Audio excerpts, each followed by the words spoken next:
किसान भाइयों, यूरिया खाद जब अपने धान में डालें तो उसमें पानी ना भरा हो, इस बात का विशेष ध्यान रखें। भाइयों, फार्मर जर्नलिस्ट यूट्यूब चैनल में आपका बहुत बहुत स्वागत है।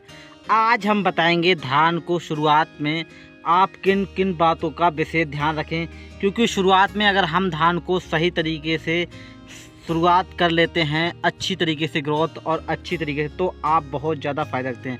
तो वीडियो बने रहिएगा, वीडियो पूरा देखिएगा और किसान भाई जानकारी बढ़िया लगी दूसरे किसान भाई को ज़रूर शेयर करें। जैसा आप देख रहे हैं इस धान में काफ़ी ज़्यादा पानी भरा हुआ है, तो किसान भाइयों इन बातों का ध्यान रखें कि शुरुआत में जो है धान आप पानी ज़्यादा ना भरें, क्योंकि टेम्परेचर और धूप काफ़ी ज़्यादा तेज़ होती है। तो इस समय पानी होता है वो काफ़ी गर्म पड़ जाता है, तो इस कारण क्या होता है किसान भाई, हमारे पौधों की जड़ें होती हैं वो काली सी पड़ने लगती हैं। तो ऐसा ना करें किसान भाई, पानी की कम मात्रा दें, ज़्यादा पानी ना भरें और जहाँ तक हो 2-3 दिन कर पानी के बाद उसमें आपका गैप बना रहे, इसके बाद सिंचाई करें। और बात करेंगे कि खरपतवार, और इस समय किसान भाइयों खरपतवार, जैसे अगर आपको इस समय कोई खरपतवार लग रहा है, आपने 48 घंटे के अंदर नहीं डाला है पैराक्विटोक्लोर, तो आप जैसे बायर कंपनी का अडोरा आता है, इसकी आपको 400 ml लगभग 200 लीटर पानी मिलाकर 1 एकड़ खेत में स्प्रे कर सकते हैं। और अब बात करेंगे कि हम यूरिया, किसान भाई शुरुआत में अगर हमने NPK दे दी है, पहली यूरिया 10 से 15 दिन के बीच में दें। जैसे इस समय खेत की स्थिति बनी हुई है किसान भाइयों, यूरिया खाद जब अपने धान में डालें तो उसमें पानी ना भरा हो, इस बात का विशेष ध्यान रखें, क्योंकि अक्सर देखते हैं धान में सबसे ज़्यादा यूरिया लगाते हैं।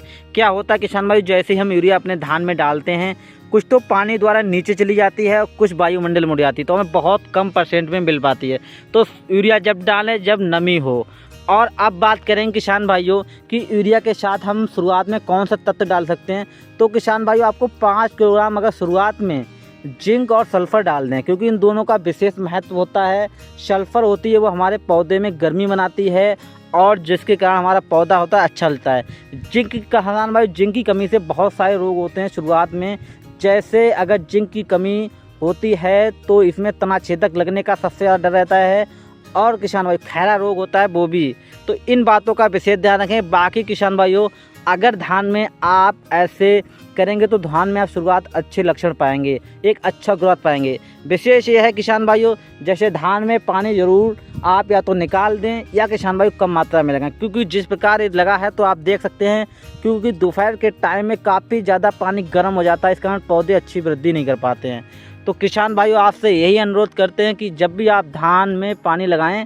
और बाकी आगे बात करें किसान भाइयों कि इसमें शुरुआत में कौन कौन से कीट लग सकते हैं, तो किसान भाइयों तना छेदक होता है और दूसरा होता है पत्ती लपेट।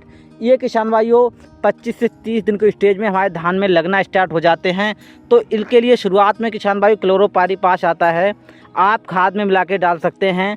और किसान भाइयों इस बात का विशेष ध्यान रखें कि आप जब क्लोरोपाइरीपास डालें तो खाद में मिला के डाल सकते हैं, या फिर अकेले भी डाल सकते हैं। उसमें आपको बोतल में छेद करके बड़ी आसानी से डाल सकते हैं। उस समय खेत में पानी रहना बहुत आवश्यक होता है। क्लोरोपाइरीपास होती है हमारे दीमक को भी बचाती है। तो किसान भाइयों, अगर आपको जानकारी बढ़िया लगे हो दूसरे किसान भाई को शेयर करें। फिर मिलेंगे, नमस्कार।